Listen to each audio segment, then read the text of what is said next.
Let me ask you something. Have you ever felt like someone understood you, truly saw you, even though you'd never met them in person? Maybe it started with just a swipe, a match, a simple hey, and suddenly you were talking every day, sharing secrets, laughing at inside jokes, planning a future that felt so real it made your heart race. That feeling, that rush, that sense of connection, that is the illusion of love on dating apps. And for millions of Americans today, it feels more real than real life itself.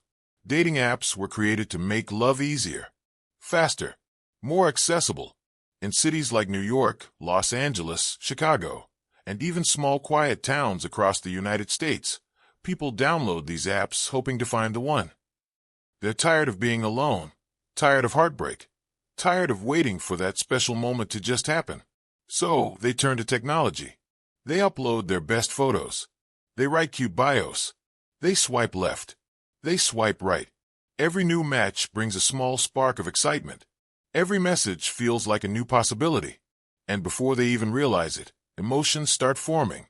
Deep emotions, based on words on a screen. But here's the dangerous part nobody wants to talk about. These apps don't just connect good people looking for love. They also connect strangers. Anyone. A person can be whoever they want to be behind a screen. They can create an entire life that doesn't exist. A different name, a different job, a different personality, a different set of intentions. And when you're lonely, when you're vulnerable, when you just want someone to care, you don't question too much. You want to believe the version of them that makes you feel safe, special, and chosen. In America, dating culture has changed dramatically. People are busy. Long work hours, stress, social media comparisons, the pressure to succeed. It all creates emotional gaps, and dating apps step into those gaps like a miracle solution. Suddenly, you're not alone on a Friday night. Your phone buzzes. Someone is thinking about you. Someone is flirting with you. Someone is asking how your day was. That simple attention feels like love. And the more you talk, the more emotional the bond becomes. But here's the scary truth, most of the time. You don't actually know who you're talking to. You only know the version of them they choose to show you. And that version is usually perfect. They say all the right things. They listen. They compliment you. They make you feel understood in a way no one ever has before. They move fast. They tell you how special you are, how different you are from everyone else, how they can't believe they found you. And you fall for it. Of course you do. Anyone would. That kind of emotional attention is powerful. It releases chemicals in the brain. Dopamine, oxytocin, the same chemicals connected to love and addiction. It becomes a daily habit. You check your phone constantly. You wait for their reply. Your mood depends on their messages. Without even realizing it, you're slowly getting attached to a person who may not even exist. In real life, relationships take time. They take effort. They take real shared experiences. But online, everything is accelerated. In just a few days, you can feel like you've known someone for years. You're sharing things you've never told your closest friends. You're opening up about your childhood, your fears, your hopes, your dreams. And the person on the other side is doing the same. Or at least, that's what it seems like. They mirror you. They become exactly what you want. And that's how the trap is built. People underestimate how easy it is to fake love online. All it takes is good communication and emotional intelligence. And unfortunately, some people use that ability for extremely dark purposes. Across the USA, there have been countless stories of people who thought they had finally found love, only to end up betrayed, robbed, harmed, or even murdered. It didn't start with danger. It started with a heart emoji, with a compliment, with a good morning text, with "I can't wait to see you." That's how convincing the illusion was. The scariest part about this is that the person on the other side doesn't always feel like a stranger. They feel familiar. They feel safe. They feel like someone you can trust. And when they suggest meeting in person, it doesn't seem risky. It feels natural. It feels like the next step in a beautiful love story. You imagine the moment you'll finally see their smile in real life. You imagine the hug, the laughter, the connection becoming real. What you don't imagine is danger. Dating apps give you a false sense of security. You think, this app is popular. Millions of people use it. It must be safe. You trust the profile pictures. You trust the verification symbol. You trust the sweet words. You trust the daily conversations. But behind the screen, there's no guarantee of who that person really is or what their true intentions are. And that illusion, that comfortable, romantic, dreamlike illusion, is exactly what makes these cases so heartbreaking and so dangerous. The illusion of love isn't just a feeling. It's a psychological trap. It makes you ignore logic. It makes you silence your inner voice. It makes you overlook red flags because you don't want to lose what feels so good. And for some people, that single decision to trust becomes the last one they ever make. And as we dive deeper into this story, you're going to see how that illusion wasn't just about romance. It was the doorway to something far darker than anyone could have imagined. You know what the most dangerous warning sign is? It's not the obvious one. It's not the creepy message or the scary threat. The most dangerous warning sign is the one that feels small, the one that seems harmless, the one you explain away because you really want this to work. That's how most of these stories in America begin. When two people meet on a dating app, there are always little moments that feel slightly off. A strange response, a question that's a little too personal, a story that doesn't quite add up, a mood change that doesn't make sense. But instead of stopping, instead of questioning it, people make excuses for it. Maybe he's just shy. Maybe she's just had a bad past. Maybe he doesn't like talking about his job. Maybe she's just busy. The mind starts protecting the fantasy, even when reality is whispering warnings. Let's talk about the first red flag, inconsistency. When someone is lying, it's almost impossible for their stories to always stay the same. Today, they grew up in Texas. Next week, they casually mention California. One day they say they work in finance. Another day they say they're into tech. These details don't always match. In real life, if you notice that kind of confusion, you'd immediately question it. But in the online world, where days pass between messages, your mind doesn't connect the dots as easily. And when you're emotionally invested, you don't want to connect them. So you don't. Then there's the second red flag, avoiding video calls. This one is huge, but it's also incredibly common. They'll always have a reason. The camera is broken. The lighting isn't good. They have anxiety. They're at work. They look terrible right now. The excuses never end. At first, it feels understandable. Not everyone is comfortable on camera. But as weeks go by and still no video call happens, that's a serious sign. In real relationships, especially in America, where FaceTime and Zoom are a normal part of daily life, avoiding a simple video call is not normal. It's a digital mask. And behind that mask, you have no idea who is really there. Another major red flag is rushing the relationship. They start talking about love way too quickly. They say things like, "I've never felt like this before," or "You're my soulmate," after just a few conversations. They talk about the future, living together, traveling together, getting married. At first, it feels magical, like a movie, like destiny. But healthy relationships don't move at lightning speed. Real love takes time. When someone tries to fast forward your emotions, it's usually because they don't want you to think. They want you to feel. And feelings, when they're powerful enough, can silence your logic completely. In many cases across the USA, victims have later told friends that they felt something was strange. But the person they were talking to would immediately bring the charm back. They would apologize. They would say the perfect thing. They would turn the moment around so smoothly that the doubt would disappear, and the attachment would grow even stronger. That emotional roller coaster is another warning sign. Highs and lows. Sweetness and distance. Love and silence. That pattern is not romance. That's control. Then there's privacy. Now, privacy is important, but secrecy is different. If someone won't tell you where they live, what city they're really in, what they do during the day, or even what their real name is, those aren't just boundaries. Those are walls. You can't build a real relationship with someone you can't see clearly.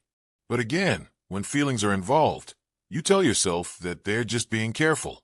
You respect their privacy. Meanwhile, you're sharing everything about yourself. Your location, your routine, your favorite places, your work schedule. your weaknesses. Without realizing it, you're slowly giving a stranger a map to your life. Another huge red flag is when your friends or family feel uncomfortable about it. In many real American cases, the victim's loved ones noticed something strange from the outside. They said, "Are you sure this person is real?" Or, "Don't you think this is moving too fast?" But when you're emotionally involved, those questions feel like attacks. You feel like you have to defend the person you're connected to. You get irritated. You say, "You don't understand." But sometimes, the people on the outside see the danger more clearly than the person inside the situation. And let's not forget the biggest red flag of all, the first in-person meeting. This should always be in a public place, a busy location, somewhere safe, a cafe, a mall, a restaurant. But in many of these tragic cases, the meeting happens in a secluded space, a parking lot, a home, a quiet park, a hotel. The person suggests it, and instead of feeling scared, the victim feels special, chosen, trusted. They think, if they're willing to meet me alone, they must care about me. But real care doesn't hide. Real care protects. Real care wants safety. Wanting privacy and isolation on the very first meeting is not romantic. It is calculated. And sometimes, the most heartbreaking part is this: the victim did feel afraid. Just a little. A tight feeling in the stomach. A small voice saying, "Something isn't right." But then the other voice comes in. The louder one. The hopeful one. The one that says, "Don't ruin it. Don't overthink it. This is your chance. This is your love story." And that one decision to ignore the red flags, to silence the instinct, to trust the illusion, is where the path turns into something much darker. That's the danger of these apps. They don't just allow connection. They allow performance. And when someone is performing a role, they can say anything, be anything, and convince you of a reality that isn't real at all. You know, it's strange how ordinary danger can look at first. It doesn't always come with loud warnings or flashing signs. Sometimes it shows up looking perfectly normal, like a regular car, parked on a regular street, on a regular evening, with the sun slowly going down over a small American town. Nothing in the air feels dramatic. Nothing in the moment feels historic. It just feels like another meeting, another first date, another step towards something that feels exciting and new. That's how it began. The moment had been building for weeks. Messages every day, late-night phone calls, long conversations about life, memories from childhood, dreams for the future, the kind of emotional connection that feels deep, even though it was all happening through a screen. And when the suggestion finally came, "Let's meet in person," it didn't sound like a warning. It sounded like a reward. You tell yourself, this is it. This is the moment everything becomes real. The plan was simple. Just meet, talk, maybe take a walk, maybe grab something to eat. Nothing serious. Nothing complicated. That's what the mind believed. That's what the heart believed even more. But looking back later, the details start to look different. Instead of choosing a busy restaurant or a crowded coffee shop, the location was a little quieter. A side street near a park. Not totally empty, but not full of people either. And at the time, it didn't feel scary. It felt intimate, comfortable, almost romantic in a strange way. That idea of privacy had already been planted in the mind so well that it didn't feel like danger. It felt like trust. And then the car appears. Not the one you imagined. Not the one you pictured during all those conversations. Just a regular vehicle, sitting there quietly. The door opens. A man steps out. He kind of looks like the photos, but something is different. Maybe it's the way he stands. Maybe it's the way he looks around. Maybe it's the energy in the air that suddenly shifts, just slightly, like the temperature dropping when a storm is coming. There's that feeling. That tiny, uncomfortable feeling. But it gets covered up with a smile. "Hey, it's really you," he says. "I'm so glad you came." And that smile makes the doubt disappear, just for a second. And that second is all it takes. The early part of the meeting feels normal on the surface. Talking, casual laughter, stories that repeat things you've already heard online. He already knows what you like. He already knows how to make you feel safe. That was prepared long before today.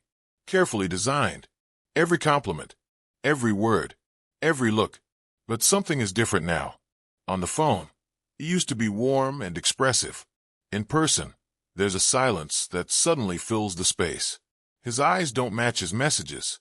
The energy doesn't match the voice that once kept you up late at night, smiling at your screen.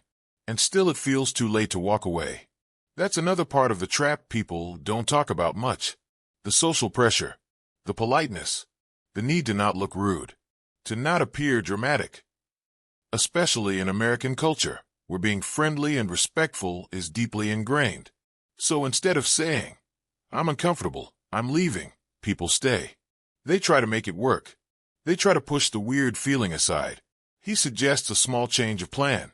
"Let's drive somewhere quieter to talk. It's kind of loud here." That sentence alone should ring loud alarms. But remember, by this point, the mind is already connected. The heart is already trusting. And trusting someone doesn't feel dangerous. It feels kind. It feels open. So the door opens. You sit in the car. The world outside keeps moving. People walking. Cars passing. Life continuing as if this is just another normal moment. And inside that vehicle, the situation has now shifted completely. The control is gone, but it isn't realized yet. It feels like just moving to another location. But in reality, a line has been crossed. As the car moves, the conversation changes. The tone changes. The friendly energy slowly fades into something heavier, something tighter, something colder. Small comments feel different. Questions feel sharper. The warmth turns into something almost rehearsed. And suddenly, the person you thought you knew doesn't feel familiar at all. This is the moment that so many victims have described. The realization. The moment when it hits, "I don't actually know who this person is." Not really. Not in the real world. Not off the screen. Not in this moment. But by the time the realization comes, the space feels too closed. The situation feels too deep. The distance from safety feels too far. And the worst part? There's no dramatic movie music. No warning voice. No slow motion shot telling you danger is near. It's just silence. And tension. And the understanding that something is starting to go very, very wrong. In many American cases linked to dating apps, this exact moment is where the story turns from love into fear, where hope transforms into regret, where trust transforms into terror, and the person who seemed so charming online now feels like a stranger with a hidden face. The conversation dies out. The road stretches ahead. Trees blur past the window, and every mile that passes feels like another step deeper into uncertainty. And this is where the real trap closes. Because the danger of the dating app wasn't just the person. It was the illusion. The emotional bond built before reality ever showed its face. The idea of connection that made walking away feel impossible. The story that was told so well that the truth could walk right up and you still wouldn't see it clearly. And in the next part of this story, you will see exactly how this first meeting, that seemed so innocent on the surface, would spiral into something far darker. Something that would later be described in police reports, news headlines, and a community that would be left in shock. At first, nothing about the night seemed like it would end in tragedy. The same streets were still there, the same distant city noise, the same glow from streetlights reflecting off quiet roads. If someone was standing far away, just watching the scene from a distance, they would have thought it was just another car passing by, just another couple talking. Just another normal moment in America. But inside that car, everything had already changed. The energy had shifted so slowly, so smoothly, that it almost felt unreal. The laughing stopped. The playful questions disappeared. Even the small talk faded into a heavy silence. Every word that used to feel warm now felt carefully chosen, calculated, controlled. And then the questions started. Not the kind that come from curiosity, but the kind that feel like interrogation. Why didn't you tell me this before? Who else have you met from this app? Do people know you're here right now? They weren't asked in anger at first, just quietly. But there was something behind them. Something tense. Something sharp. And the worst part was, there was no easy way out. Because the car was still moving. The roads were unfamiliar. The surroundings slowly changing from streetlights to darker stretches of road. That little voice inside the head, the one that had been whispering since the beginning, was no longer whispering. It was screaming. This wasn't a date anymore. This was a mistake. The online version of this person, the carefully typed words, the cute messages, the compliments, the promises of a future, that person didn't exist here. This man sitting behind the wheel, staring forward with his jaw tight, wasn't the same man who once sent heart emojis and goodnight texts. This was a stranger, and that realization is one of the most terrifying feelings a person can experience. Not fear of the dark, not fear of the unknown, but fear of someone you thought you knew, turning into someone you don't recognize at all. And then the car turned onto a road that wasn't meant for first dates. No restaurants, no stores, no people walking, just silence, trees, and long stretches of empty land. The kind of road that looks peaceful in the daytime, but at night feels endless. That's when panic slowly began to take over. The mind started racing. How do I get out of here? What do I say to make him stop? Is anyone nearby? But the reality was terrifyingly simple. No one knew exactly where they were. No one knew who they were with. The phone signal was getting weaker, and that digital world, the one that had felt so connected and close, suddenly felt miles away. This was the moment where an ordinary dating app match became something dark, something irreversible, something that can never be undone. In many true crime stories across the United States, this exact moment is repeated in different cities, different towns, different cars, the moment when an online fantasy crashes into real-world danger. And for the victim in this story, that moment wasn't loud or dramatic. It was quiet, quiet enough to feel like time itself had stopped. And then everything that followed would later be reconstructed through clues, fragments, phone records, witness statements, and a timeline created by investigators trying to understand how a simple swipe on a screen had ended in a brutal, unimaginable outcome. When the car was finally seen again, it was alone. No laughter, no second person, no sign of a happy ending. Just an abandoned truth that something terrible had happened, hidden behind a normal-looking night. Hours passed. Family and friends started calling. Text messages went unanswered. Concern slowly turned into panic. A missing person report was filed. And with that report, a chain of events was set into motion that would shock the entire community. Police officers retraced digital steps, dating profiles, messages, locations. They started building a picture of the person behind the screen. They quickly realized this wasn't just a regular disappearance. This wasn't just a person who decided to vanish. This was something planned, something twisted, something hidden behind a perfect online smile. The dating app profile was still active. The photos still looked charming. The bio still looked normal. But behind it was a dark, carefully constructed lie. And as investigators dug deeper, they discovered this wasn't even the first time this profile had contacted someone. There were other messages, other conversations, other people who had felt drawn in and then blocked or scared or suspicious enough to walk away before it was too late. That's the terrifying part. Sometimes survival is just one decision, one canceled meeting, one ignored message, one gut feeling actually listened to. But in this case, the line had already been crossed. The story had already changed from romance to crime. And then the news hit the local media. A warning was issued. A community was shaken. People who used the same dating app suddenly began deleting it. Others scanned their messages with new fear. Parents started warning their children. Friends started sharing articles. And suddenly, the entire country was reminded that danger doesn't always wear a villain's face. Sometimes it wears a charming smile and says good morning. This wasn't just a crime anymore. It was a lesson. It was a warning. It was proof that in the digital age, the most dangerous places aren't dark alleys. They're bright screens in the palm of your hand. And the scariest part? If this could happen to one person, it could happen to anyone. And that is what made this story travel across the nation. It's strange how a single story can change the way you look at the world. After everything that happened, after the investigation, the interviews, the digital trail, the unanswered questions, one thing became painfully clear. This wasn't just about one victim and one criminal.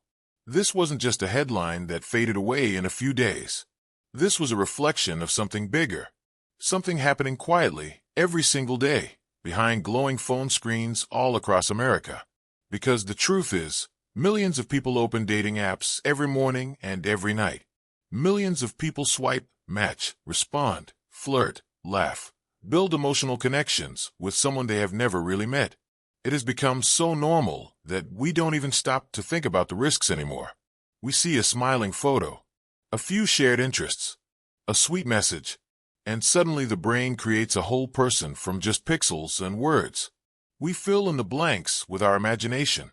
And imagination is powerful, but it can be dangerous. What this case showed the world is that not everyone online is looking for love. Not everyone on the other side of the screen is honest about who they are. Some people create these digital identities with a purpose. They design them. They craft them carefully. They study what people like, what they want to hear, what makes them feel safe.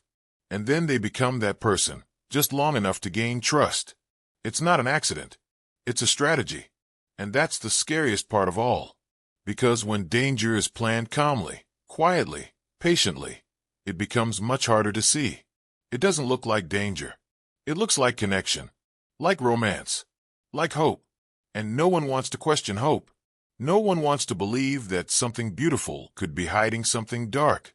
Yet that's exactly what this story teaches us. This story teaches us that trust should be earned in reality, not built only through a screen. That words typed on a phone are not the same as someone's real intentions. That charm and kindness can be tools when used by the wrong person. And that listening to your instincts is not being rude or dramatic. It's being smart. It's being safe. There were so many small moments in the story where things could have gone differently. Small choices that didn't seem important at the time, but became life-changing later. Meeting in a public place instead of a quiet one. Telling someone the exact location. Sending a live location. Staying around other people. Leaving at the very first feeling of discomfort. Just one of those decisions could have rewritten the entire ending. And that's why this is not just a crime story. It's a warning. It's a lesson for anyone who has ever met someone online or plans to. It's for the person watching this video right now, holding their phone, talking to someone they barely know, thinking, this is different. This one feels real. Maybe it is. Maybe that person truly is genuine. But the point is this: never let emotions replace awareness. Never let excitement silence caution. Never let loneliness overpower common sense. Love should not make you unsafe. Connection should not cost you your security. Romance should not come with fear. What makes this even more heartbreaking is the people left behind.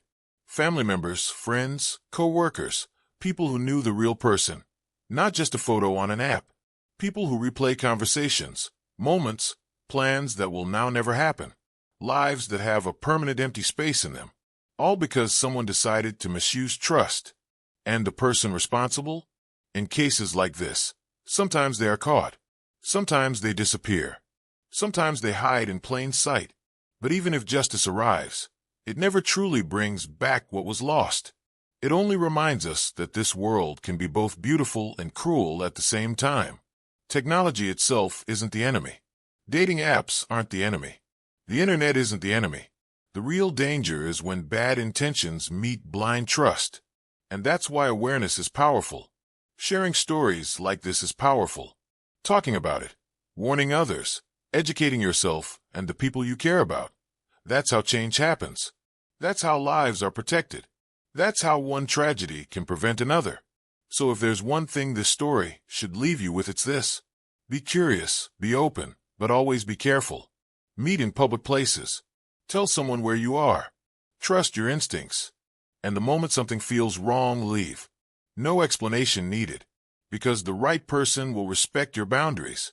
And the wrong one will reveal themselves the moment you build one. And maybe, just maybe, by watching this video, by hearing this story, by remembering this case, you won't just see dating apps the same way again. You'll see your own safety as something worth protecting at all costs. And if even one person is saved by that awareness, then this story matters.